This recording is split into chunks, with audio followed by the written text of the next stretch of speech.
Hey guys, I'm coming to you here on Wednesday night, very late on my daily devotion. I know, my apologies. I also didn't put one up yesterday. I'm not going to apologize for that because yesterday I was celebrating my anniversary with my wife because that's what real men do. And so I took a day off. I will make it up for you this weekend. Today's passage, we're going to just kind of keep going in order. So we're still in Roots. We're in week 5 at this point. But we're only on day 2, so I'm in Romans chapter 7, verses 14 through 25. Today, just for your reading, I'm just going to start in verse 21 today. Verse 21 says, "So I discovered this law, when I want to do what is good, evil is present with me.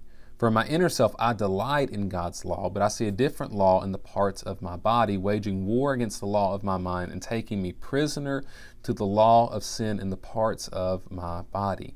What a wretched man I am! Who will rescue me from this body of death?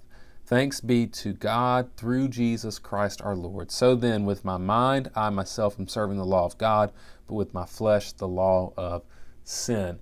And right before that, we have that kind of famous passage where Paul talks about how he doesn't do the things that he wants to do, but he does the very things that he doesn't want to do. It's sort of like, well, I want to do the right thing, but I keep doing the wrong thing instead. And this is probably a passage you may have heard before, may have thought about even before, because it describes something that's very just fundamentally true about people. When I was in college, we actually spent a class talking about this passage a pretty good bit. There's a good amount of debate on whether or not Paul means what he's saying sincerely, or if he's sort of talking out of character, talking as if he was somebody who hadn't met Jesus yet, talking as if he was somebody that was still in their sins. I'm a little bit uncertain about the issue myself, but I love what my professor said. He said that Paul is talking as if what he's saying is true for anybody with a body. So if you have a body, which, hey, you do, you definitely do, this is true of you. You will find it within yourself that even when you want to honor God, even when you want to do the right thing, there is something within you that resists that.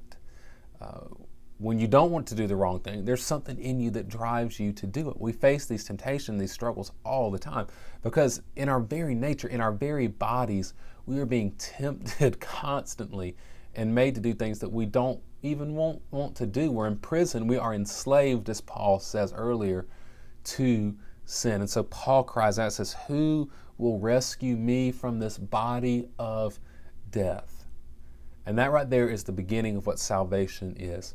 It's recognizing that you need to be rescued, that you cannot save yourself because you are enslaved to sin. You are controlled by your sin. You cannot overcome it on your own. You need somebody to rescue you. But on the tail end of that, we say, thanks be to God through Jesus Christ. Because through Jesus, through his death and resurrection on our behalf, sin has been defeated, its power has been broken. And by believing in him, we can be forgiven and set free from the control of sin.